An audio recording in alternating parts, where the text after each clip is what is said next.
feel feel like I can see you guys. So I'm going to go ahead and share my screen. And it's so good to see so many familiar faces. I'm going to go ahead and share my screen. All right. And oh, hold on. That's not the screen I want to share. Can you guys see my slides? Just give me a thumbs up if you can. Okay, perfect. Cool beans. All right. And let me just make sure that I can still see you all. All right. So we're here, like I said, for the Side Hustle Pro Bootcamp. I'm really excited to jump into this. You know, day one, we kind of have to do some background. We got to do some homework because, like I said, not everyone is in the same boat. However, you all have that commonality of needing some clarity at this phase in the game. So what we're really talking about in day one is how to choose the right side hustle, how to make sure the side hustle that we've chosen is the right side hustle. And just some housekeeping, you guys will notice that my team and I were not in the chat. If you do have specific questions, Joanna will be here to remind you that we do have an opportunity for you to get more specific questions tailored to your business. I know some of you guys, you have specific questions about your side hustle being a podcast. And of course, I'm happy to help with that. So we have a VIP round every day. We have a VIP call for another hour where you're able to get that focused attention and I can do a deep dive on your business. So please, if you want that, make sure you head over to sidehustlepro.co/bootcamp to upgrade to VIP for that element. All right. But today we're going to be jumping in and, you know, we will have some interactive things within the presentation, but just want to make sure you guys take advantage of that. Like use me. Okay. So as for today we're going to be talking about how to narrow down those ideas like I talk about, and how to clarify if it's the right side hustle for you, and how to get out of your head and take action, which I find a lot of you from, I saw intros in the Facebook group. So shout out to all of you guys who've already done your intros. I was reading as many of them as possible. A lot of you were joining right before this, so I didn't get to read those yet. However, it gave me a good sense of where you guys are in the process. And I love that you know, are sharing that and are making the most of this community because we really are here to help you. So since not everyone had a chance to intro, do let me know though, how many of you already have a side hustle? Just answer yes or no over in the chat. Let's see. Okay, so we have a lot of folks with the side hustles. All right. I'll get some clarity. Oh, this is great. Sapri says, always been a side hustler. Me too. From as long as I can remember, I have been a side hustler. All right. And we have some no's as well. Again, you're still in the right place. So welcome. So how many of you are still deciding what your side hustle should be? So even if you've started your side hustle, let me know if you are still trying to narrow it down with a yes. All right. Good afternoon, Erin. Some idea. Okay. All right. Cool beans. All right. So I want you guys to narrow down these ideas a little bit more. And I'll share my own personal experience as well. And maybe, you know, if we have time, we might do something interesting with the chat to be even more interactive. But first things first, let me go through the slides. I keep trying to see you guys while I'm doing the slides, and that's not going to work today. So how to narrow down your ideas. I want you all to get your side hustles up and running this year. The reason I do this challenge, it all started off when I was starting my new side hustle. And I know that there's so many people who you reach this phase of you have this great idea. There's no shortage of great ideas, or you started and it's like starts and stops, right? Like you started, you went hard, you told everybody about it, but then it kind of tapered off and you're not sure how to make it revved up and make it something that you do consistently without this like start and stop experience. So if you already have a side hustle, I want you to do some reflection and narrow down your ideas as well to make sure that it's the right side hustle for you, because we change and we grow each and every day, each and every year. So it might be that this might not even be the side hustle for you anymore. Or this might be that you started a side hustle based on what other people were telling you and asking you, but it might not even feel like a place you want to be in anymore. So let's have that conversation. So first and foremost, you know what we got to do, everybody, right? We have to take that inventory. And I see some of you guys with your papers and pens. Yeah, go ahead and pull those out, because we have to take that inventory, and we have to really assess ourselves of, you know, what are our interests, what are our passions, what are our skills. And that always starts with this question of, what am I good at?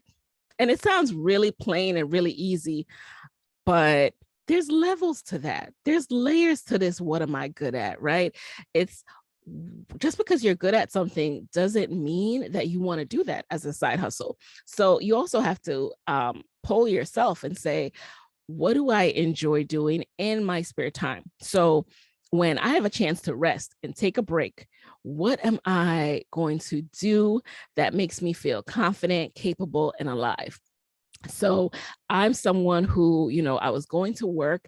I could have easily after work said, you know what, I'm going to go to happy hour with my friends. But no, I was running home to do podcast interviews because that made me feel confident, capable, and alive. That made me feel like I have a purpose. And I had a vision of where I wanted this show to take me in a year, 2 years, 3 years, 4 years, 5 years. So that's what I want you to think about. What would you do even if you weren't getting paid for it too? So let me know, give me a yes or no if you're currently getting paid for your side hustle in the chat.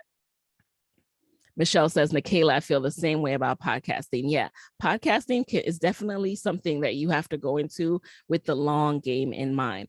How long that is going to be dependent on how consistent you are.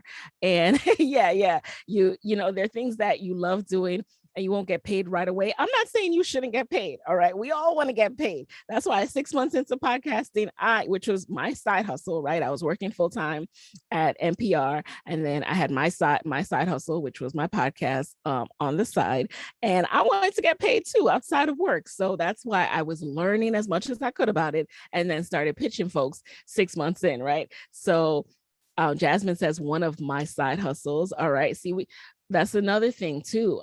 So I want to emphasize again, in Side Hustle Pro land, a side hustle is a passion project that we want to scale to profitable business. It doesn't mean you have to want to be an entrepreneur.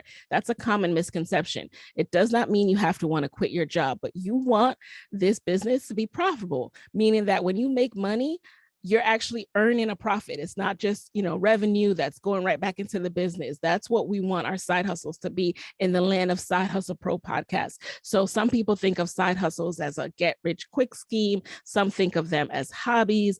That is not what we do around here. What we do around here is we build viable businesses on the side. So thank you guys for sharing those experiences in the chat.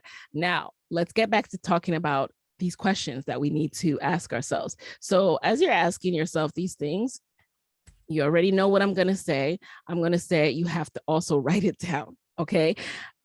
It's going to start off very broad. It's going to start off straight from the top, just everything that comes to mind. So things that excite you. For me, I might write down something like interior design, hair, natural hair.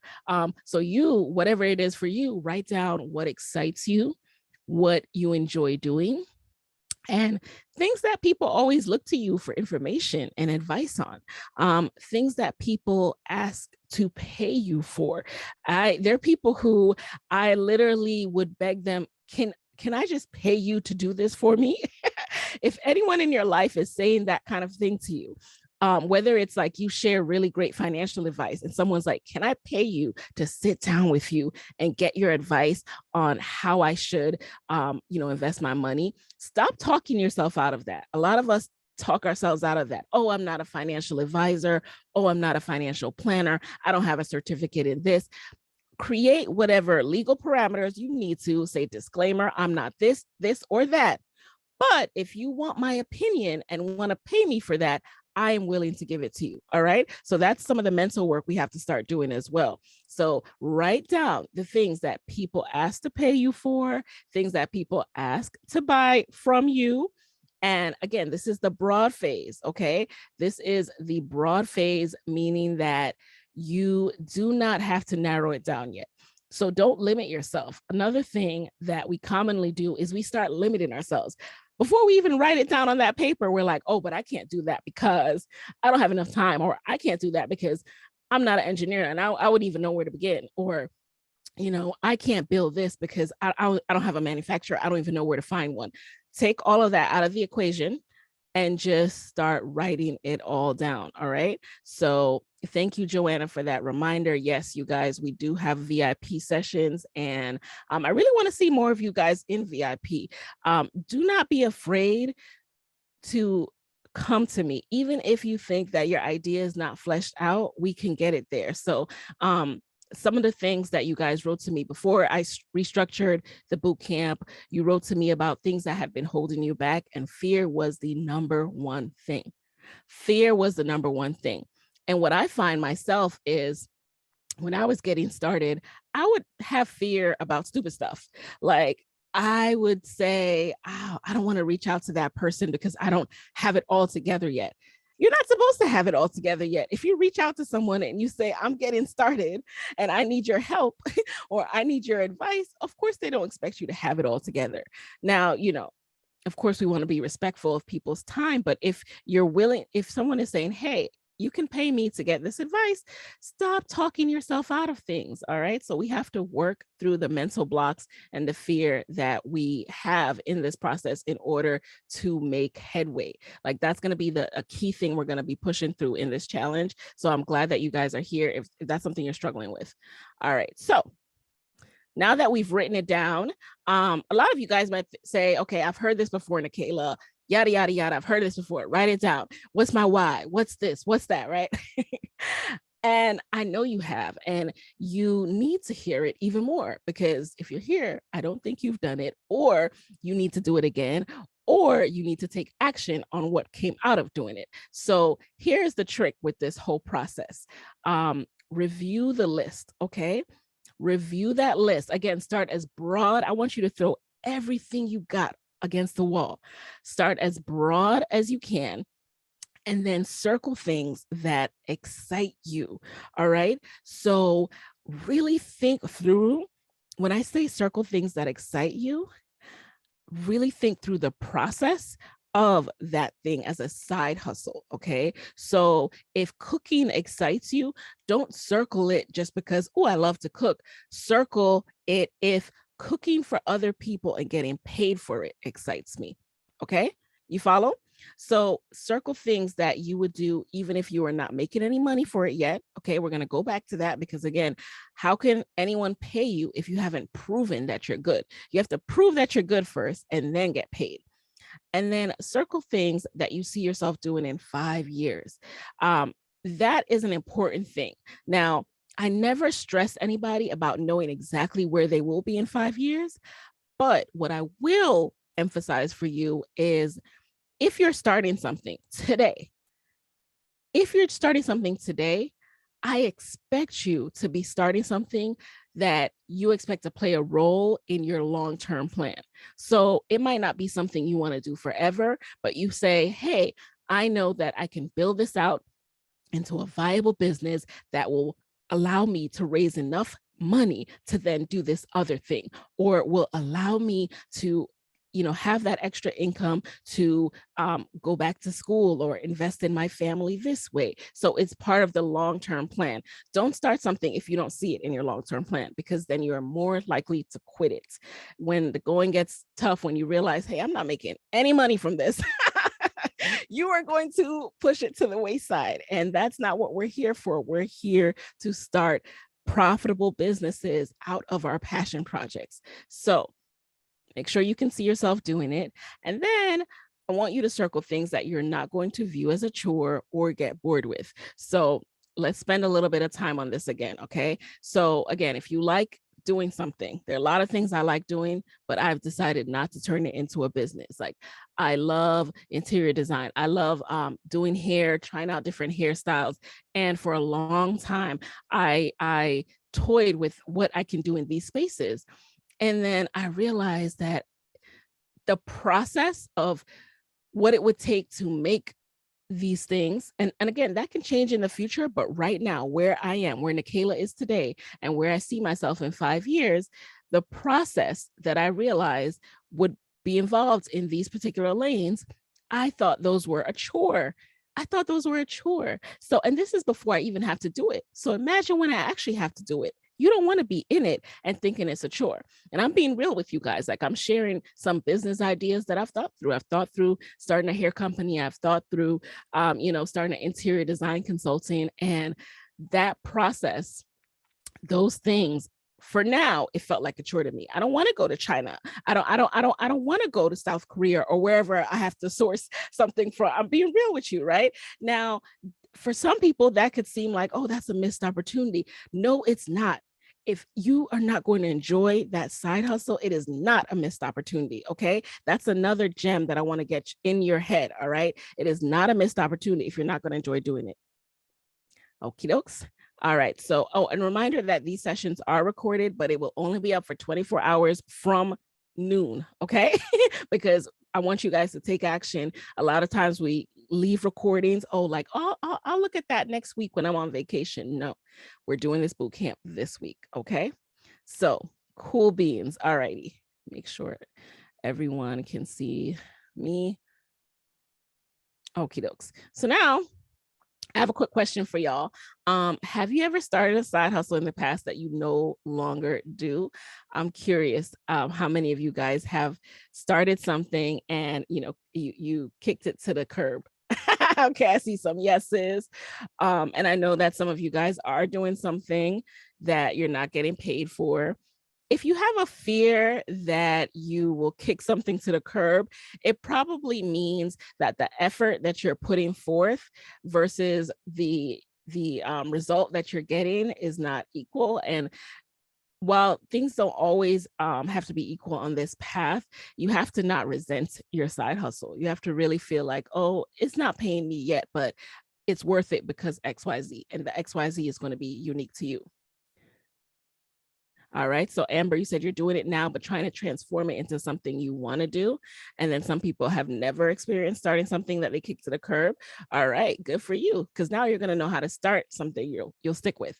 So a key thing to remember, and why I asked that question, is because a side hustle is only successful when it is consistent. So I have started a PR agency back in the day. I have started freelance writing back in the day, and I didn't stick with those things. So they can't possibly be successful. I can't possibly look at myself and say, hey, why don't I have a bomb PR consulting agency? Because I didn't stick with that. Why am I not a prolific freelance writer? Because I didn't stick with that. So doing this upfront work will make sure you choose a side hustle that you will stick with. If I had done this upfront work before I started those side hustles, I would have known that I wasn't going to stick with it, because guess what? Here's a key thing about me. I do not like writing to deadline. Like, if you tell me an article or a press release is due by X date, I'm going to get so much anxiety about that. I don't know what it is, but that's just a personal tick that I have. I need to have the freedom and flexibility to set my schedule and do what I need to do. So a career that's based around deadline writing is not for me. So you have to be honest with yourself as well. And so this is why I ask these questions, because so many of us lie to ourselves, or we overlook these key questions like, hey, do I even enjoy doing that? Like, yeah, that sounds like a good idea, but do I even enjoy doing that? For my podcasters in the building, I know there are quite a bit of you. Are you going to enjoy talking about that in a year or two? Like, is this something that is cool now? You're in the moment now, but is it something you want to tie yourself to for 5 years? If you knew that you're not going to really hit it big, like you'll start making money, you'll make a good amount of money to sustain yourself, pay your bills, but you aren't going to get on a network and really start seeing your big break for 5 years. Do you want to talk about this thing for 5 years? So make sure. All right, Michelle, you say you've been 2 years in and still loving it. That's awesome. Yarden, you said deadlines are where you flourish. All right. Well, so that could potentially be a side hustle for you. So yeah, really figure out, what are your ticks? What are your things that you just that don't work for you work environment wise. Speaking of work environment, these exercises can also help you in your career. So some of the side hustles that I've done throughout the years have helped me to pick my new roles and new career fields, because I started to realize, hey, I'm interested in this. And so it can really help you in life as well as in your side hustle. So now let's talk about how to clarify if it's the right side hustle for you. So everyone who has started their side hustle, I before I get into my next tip, I want to know if you can just drop in the chat, like, what are some reasons that are currently challenging you about this side hustle? Like, what are some things that you're finding that you're up against the wall that are making you wonder, is it the right side hustle? What are you doing wrong? And those kind of things. Hey, Aisha, you say you love podcasting, but want to create a brand around it. All right. Yes, and I think you should. Okay, money. What do you guys mean by money? So, of course, everyone wants to make money, right? Everyone wants to make money. I get that. But what have you done to make sure that your side hustle is really solid so that someone will pay you for that? So tell me, what is the challenge? Is it branding? Is it consistency? Like, be really honest here. And so we can marketing. Okay, let's get deeper. Destiny, what does that mean? Marketing. Do you not know how to market? Do you have people who, when they find you, they're like, oh, I wish I had known about this before? So let's get specific, you guys.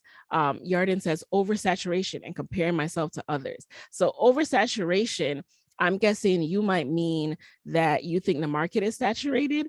And I actually don't buy into that. I don't believe that there's such a thing as oversaturation. I think there's always a spin that you can take. So when it comes to podcasting, for example, what I always remind people is podcasting is no different than the television industry or the movie industry. And no one ever says, oh, movies are just oversaturated. I'm not even going to make a movie. Oh, television shows are just oversaturated. There have been too many television shows for decades now. I'm not even going to try to get in that space.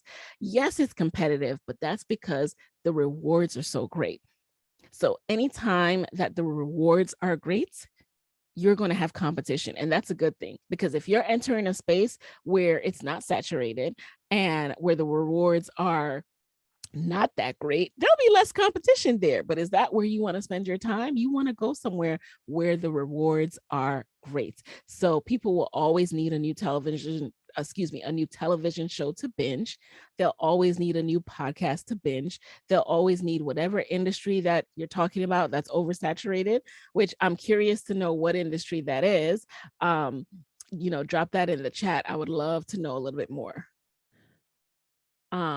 Jackie says podcasting, but working to really meet the need of the audience. Yes, that is key. And I'm going to get in depth on audience tomorrow, Jackie, and all my podcasters and everyone, really, because that audience piece is key. After you've clarified what side hustle you're going after, figuring out who your audience is key. Okay.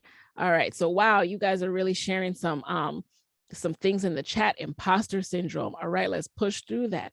Branding, marketing. I have no idea how to go about doing anything. Okay, so I see that I'm going to need to include some more of that. All right, so thank you for sharing that with me.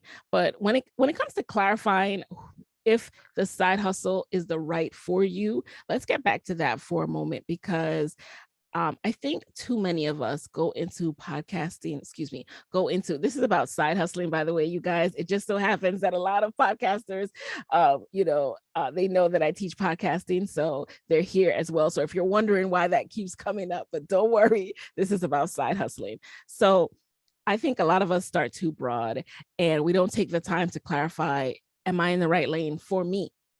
And then that's why you end up having to do things like rebrand or, scale back. You might start out selling all these things and you're like, you know what? People only buy X from me because for whatever reason, you've proven that you're an expert in this. So you might sell cakes and pens and t-shirts and people are like, we only want your cakes. That's cool that you want to sell that other stuff, but this is what we want from you. So you can save yourself the hassle by doing this pre-work so that you don't have to wait and waste money on inventory or waste money building websites or hiring graphic designers for things that are not going to be the right side hustle for you. So it's okay if you need help with this. So one thing that I did, and I will share my poll with you guys in a second, is getting help. So if you're having trouble figuring out what your side hustle should be, it is okay to ask for support. Okay. And I want to make sure you understand what I mean here. Getting support does not mean that you're valuing others' opinion more than your own. It doesn't mean that you're soliciting the peanut gallery to, tell you, oh, this is what you should do with your life. But you want to go to your trusted inner circle and poll them, and you want to do it anonymously. So you can send an anonymous Google poll to your friends and your your inner circle network, right? The people who have worked with you, seen you in action, who actually have a sense of your skill sets, and if possible, people who have seen you in more than one realm. Because if you're trying to do something outside of banking and you're sending it to your banking colleagues or former colleagues, they may not have seen what you do on the weekend, or what you like to do or what else you're good at that you volunteered at and really excelled in. So again, really make sure that you're sending it to the right trusted people whose opinion you value. And so I did that. This is the exact survey that I sent out. I sent this out in 2015. I had just graduated from grad school with my business degree, and I was unemployed. At the time, I was still trying to figure out how to use my business degree and also marry that with my creative interests of, I was interested in social media marketing, but I was moving to DC to live with my then boyfriend, now hubby, who we were living in DC. So it's the political capital or, social policy capital. And I didn't want to work in those spaces. So I really had to do some soul searching. And so I asked for support from my network, and I asked them to tell me, what do you think I'm good at? What are my strengths and my weaknesses? Can you give me an example of a time you saw me really shine and excel at a task or project? If money wasn't an object, what do you think I should be doing?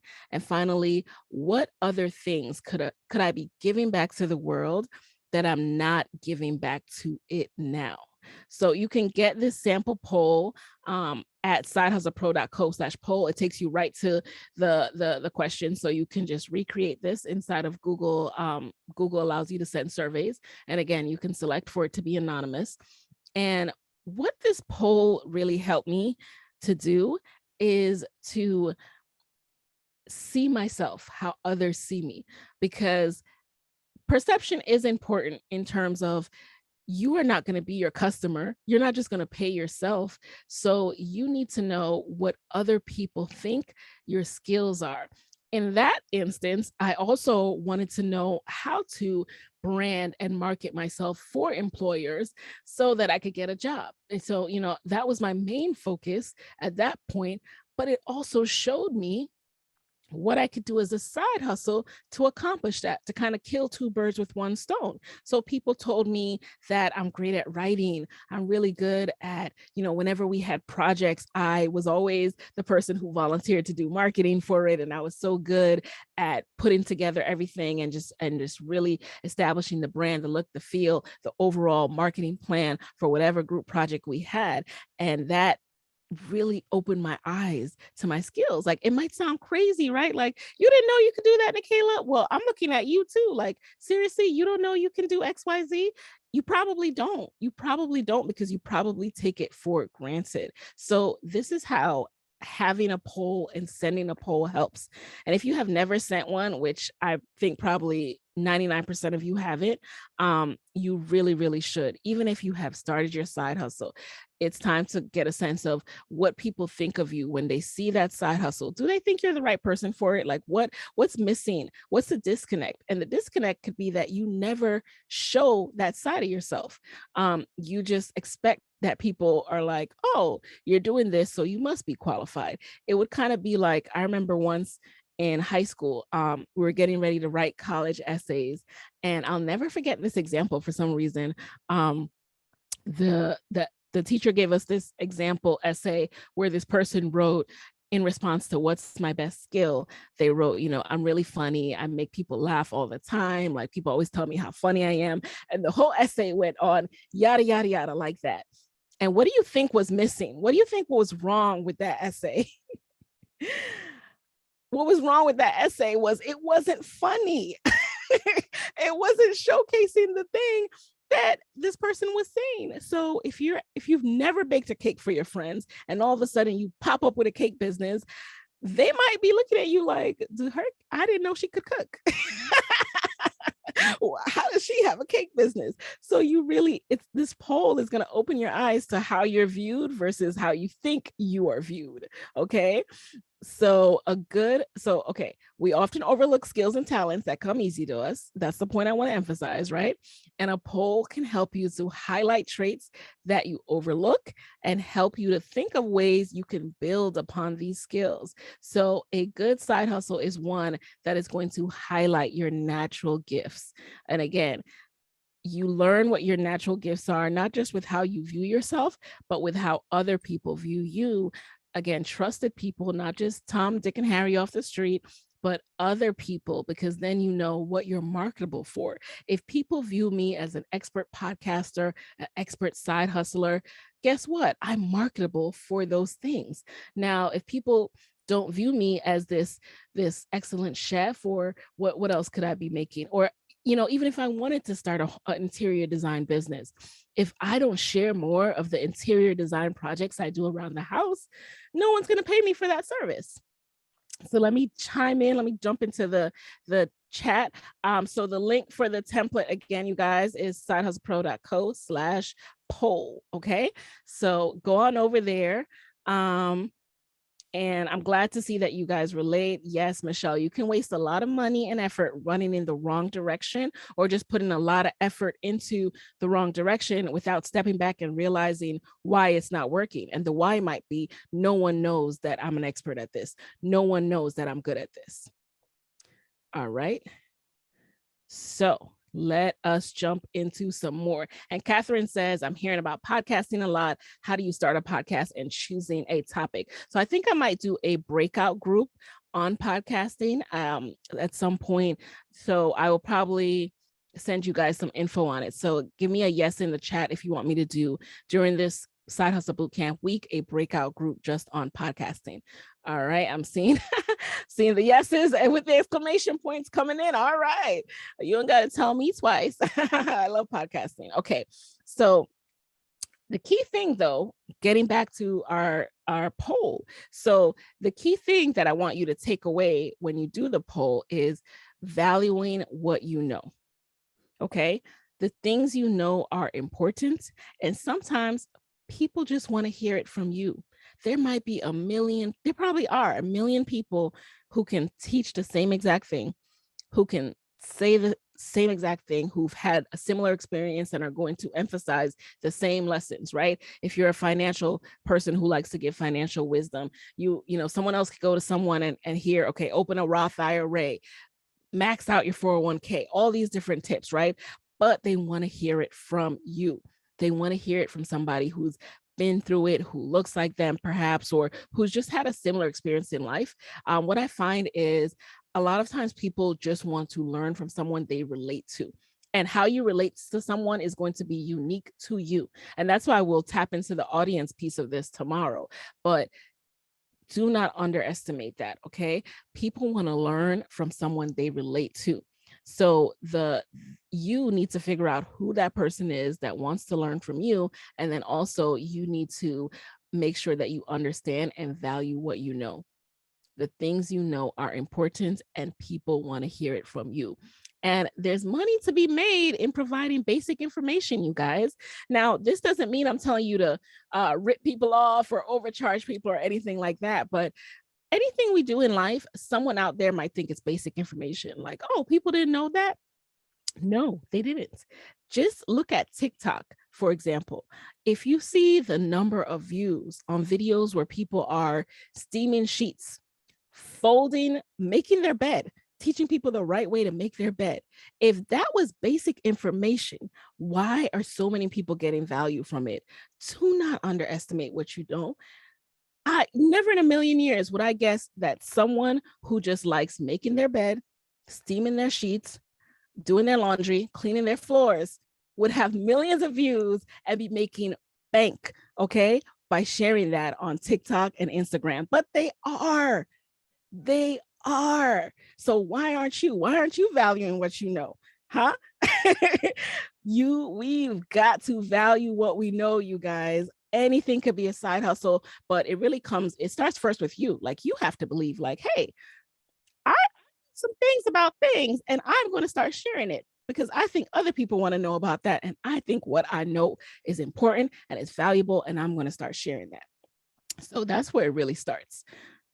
So now I want to get into, well, first of all, I just want you guys to remember that a side hustle, though, it's only going to be successful when you highlight your natural gifts. So in line with what I just said about sharing what you know, it has to come to you naturally, or you have to be willing to invest in it so that you become good and it comes natural to you.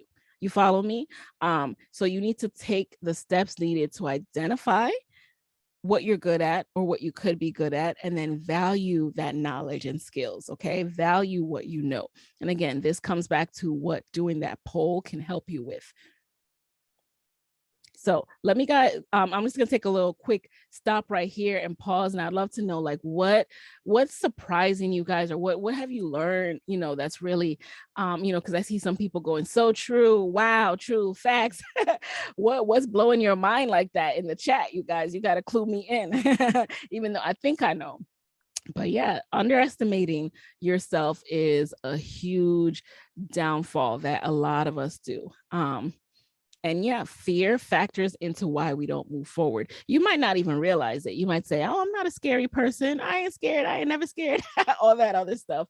But it really does factor in. There's a term, limiting beliefs. I know many of you have heard of that. And so when your belief system is anchored in a way such that it's limiting you, you might not view that as fear. That's just how you think. But you have to switch that out. Like that right there is going to prevent you from doing anything. If you have those limiting beliefs, if you feel like, oh, I can't do XYZ because, I wasn't born with this, or I'm not from that background, or I don't have a big network, or I didn't go to an Ivy League. If you already have that, like, no one put that limit on you. You put that limit on yourself. So fear factors into it. And then, what's sometimes disguised as limiting beliefs is actually fear as well, because we tell ourselves those things so we don't have to experience rejection. Yarden says, many of us suffer from imposter syndrome. That is true as well. So, imposter syndrome is actually different for everybody. I'd love to know, like, for those of you who think you suffer from imposter syndrome, what does it look like for you? How does it manifest itself? Because speaking of limiting beliefs, I struggle, and again, I just want to keep it real with you guys. So we have to be so careful in what we speak over ourselves, right? Because if you tell yourself, I have imposter syndrome, while it may be true that, oh, I get anxious when I have to present, or I feel nervous to do XYZ, if you keep telling yourself that, then you'll keep having it. You get what I mean? So there's a thin line between recognizing our challenge and then also diagnosing ourselves with something, like, and the phrase imposter syndrome, it's real deep, it's like syndrome. Like, you weren't born with that. That's not a sickness. You do not have that. Okay. Don't speak that over yourself if you don't have to. Okay. So that's a part of the mindset piece that we're going to work on in the boot camp as well. What are you speaking over yourselves, and how do we get rid of that? How do we choose different thoughts? So let me see what some of you guys are talking about over here. And I hope no one feels like I'm picking on them then. I hope no one feels that I'm picking on you, because this is something I'm unlearning as well. So as I learn, I share with you guys, because I'm trying to be my best self. I'm trying to really get out there and do like empty the tank, do everything I'm supposed to do in this world. And that requires me to level up in different ways. And that includes in my mind. So I'm just sharing that with you guys. All right. I write my limiting beliefs on a sticky note and then write an affirmation down and stick it over the limiting belief. Oh, I love that. Amber Mensah said that. I love that. That's what, life coaches call thought work. Rachel Rogers talked about that in her book. Like, thought work is so important. So recognizing what you're thinking and saying like, hey, why am I thinking this? And then choosing a different thought. And I love the actual physical practice of putting it over the limiting belief, because that's powerful. That's powerful work for your brain. All right, cool beans. Cool. Let's all level up together. Yes. All right. So moving into the next phase. So I want to know how many of you have, I think I asked this in a different way, but I just want to emphasize again, how many of you have been sitting, on your side hustle ideas for months or years and you still haven't acted on it? Because I want to get a sense of how many of us are holding ourselves back. Okay, Alexis, you finally did one small project. Love that. What was the small project? Keshna says sitting. Charity, ooh, that's deep. You prayed over this and asked God to forgive you. Yeah, forgive yourself for sitting on an idea. I also want to remind you, and this goes back to what we speak over ourselves too, that sometimes it's not the time, right? Sometimes if your mind is not where it needs to be to start this side hustle, and so you haven't started it for years, it might not have been the time then. But now that you have these tools and you know how to push past the things that keep you stuck, now is the time.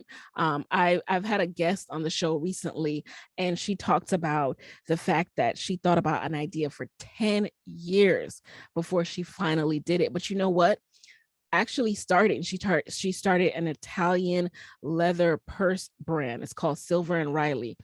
And the investment that was required to start that business was so high that it was actually the right timing for her to have waited 10 years, because 10 years in, she's more established in her career, she's making more money, and now she had the startup capital to start this. So that for her was her side hustle. She went for something really expensive. And there are levels to that. So don't waste time beating yourself up.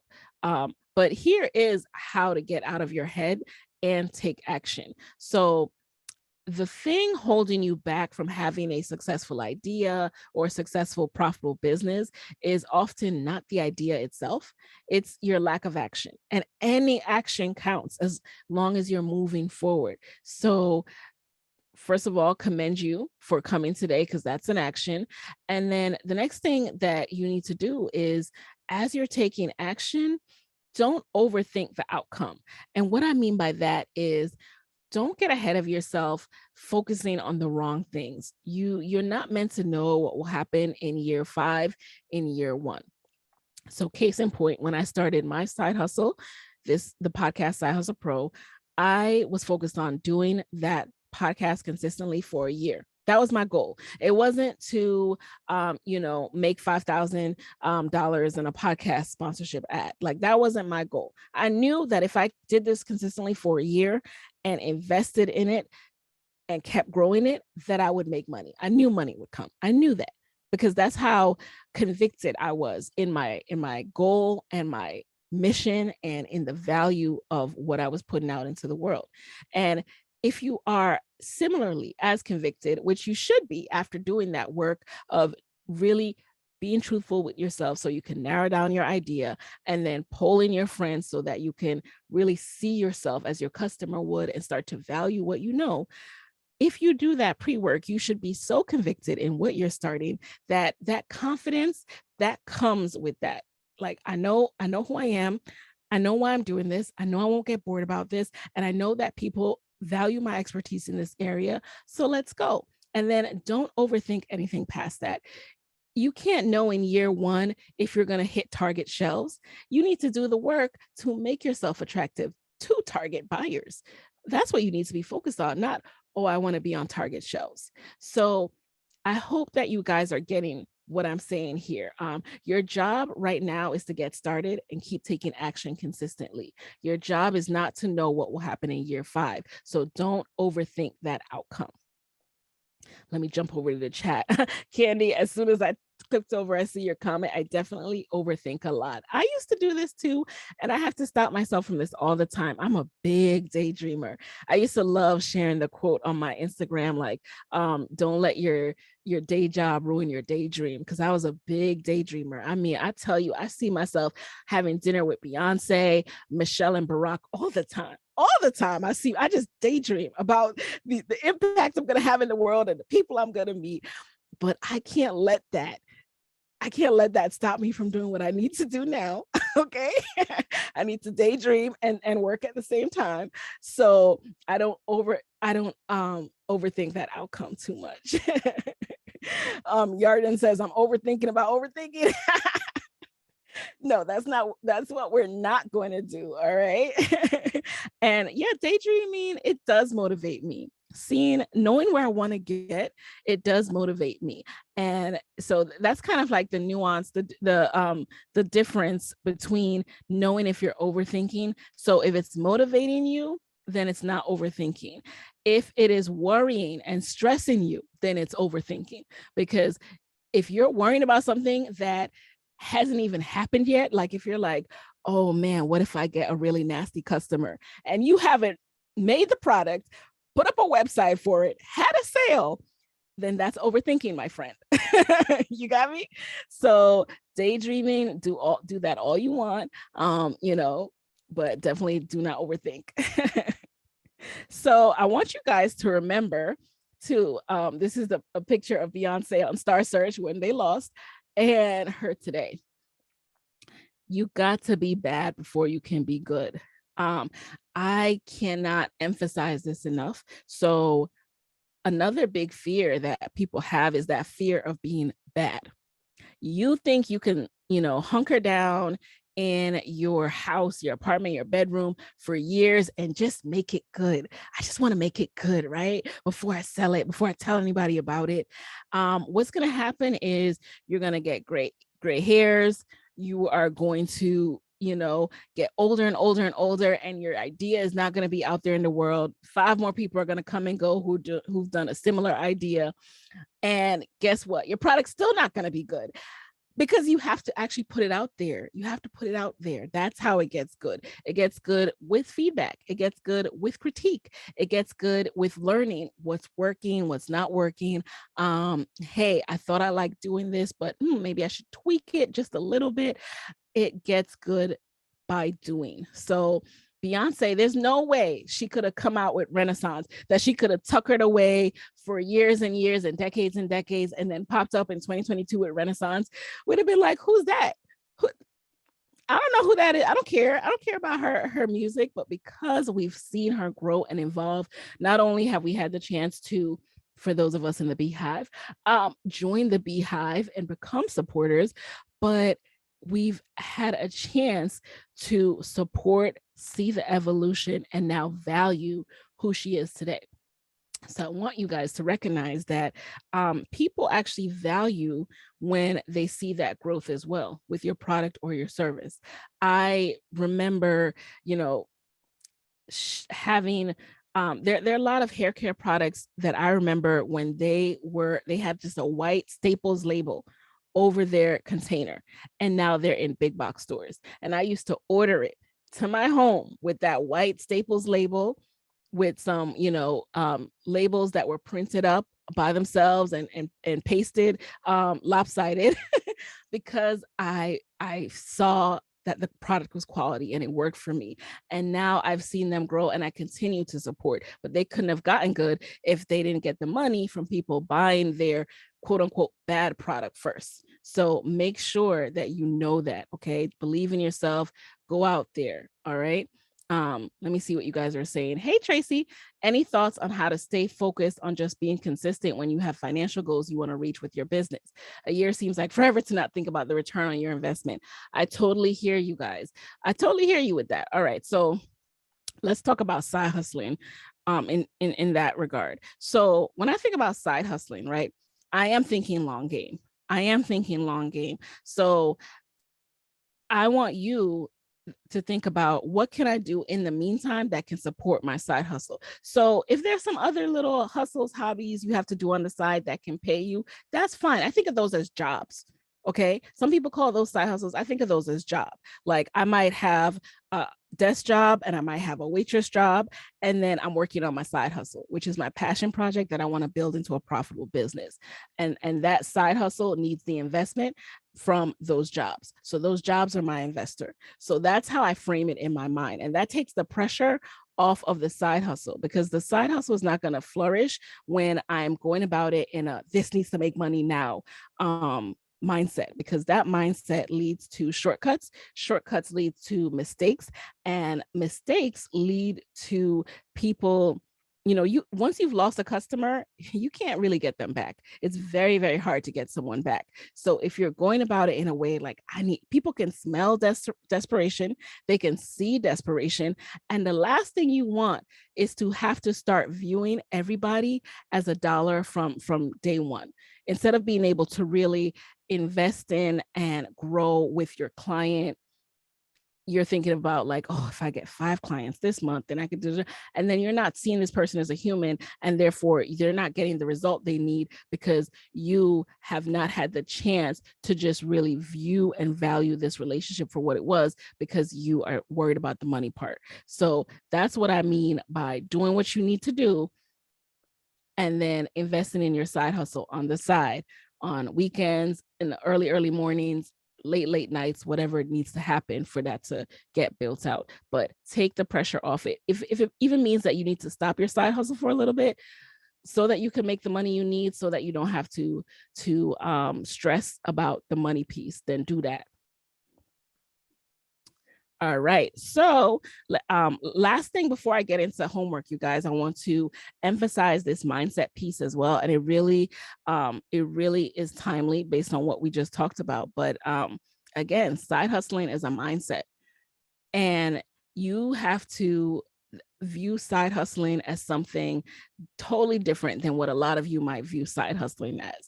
Okay. You have to give yourself the freedom to explore and start testing. Okay. Give yourself the freedom to just adopt this mindset of being open and doing things out of pure interest, like true interest, not, I could probably make money this way or that way, like pure interest, long-term interest, rather than needing it to be tied to a fixed outcome.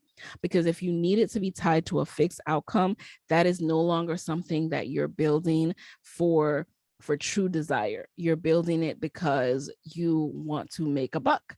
And with anything that you're building that is coming out of a place from passion project to profitable business, it has to be more than that, because something you're doing for a buck is not something you'll be doing in five years. Like that's just something that you need here now in the present. So give yourself permission to try, give yourself permission to adopt this mindset of, I'm exploring. I see myself having more to give this world. I have so many gifts and talents, and I want to see where I could take them. I want to first narrow down, see what makes sense for me, and see where I could take them. So I have some homework for you guys before we wrap up for today's session. I will be emailing this along with the replay, but your day one homework, okay, is to take the following actions today. So I want you to actually go through and do what we talked about, which is writing down all of your interests or ideas for your side hustle and narrow them down using the circle method. So circling, what we actually are excited by, what we would do if we don't make money, and also, what you won't get bored or see as a chore or get really frustrated when it's not making money right away. Go through all of that. Again, I'm sending the replay so you can see all the circle criteria again. And then number 2, I want you tonight, create that sample poll and send it to 10 friends today. All right. And we're going to have an accountability check-in tomorrow. So actually do this. I've given you that template over at sidehustlepro.co/poll. If you prefer type form instead of Google Forms, do whatever works for you, but send out that poll today. I know that all your friends don't answer in one day, but just the mere act of taking that step is the first part of the boot camp, so we can move forward. Okay. So before we wrap, once again, just want to tell you guys, I can tell so many of you have more detailed questions. So if you want to be a part of VIP and get that live Q&A, do come over to sidehustlepro.co/bootcamp and just upgrade to VIP. You guys, it's worth it to invest in yourself. And I want to be able to help more of you. This just helps me to do this in a more, as you can see, there's so many comments, like hundreds of comments right now. This helps me to do it in a more meaningful way where I'm truly hearing you. And so that's why that is a additional upgrade component. So thank you guys so much for joining day one. I'll be sending out the replay in a few hours along with the homework again. And you're so welcome. Please tune in every single day. So I'll see you same time, same place tomorrow. All right. And with that, I'm going to wrap up the call. Stop recording.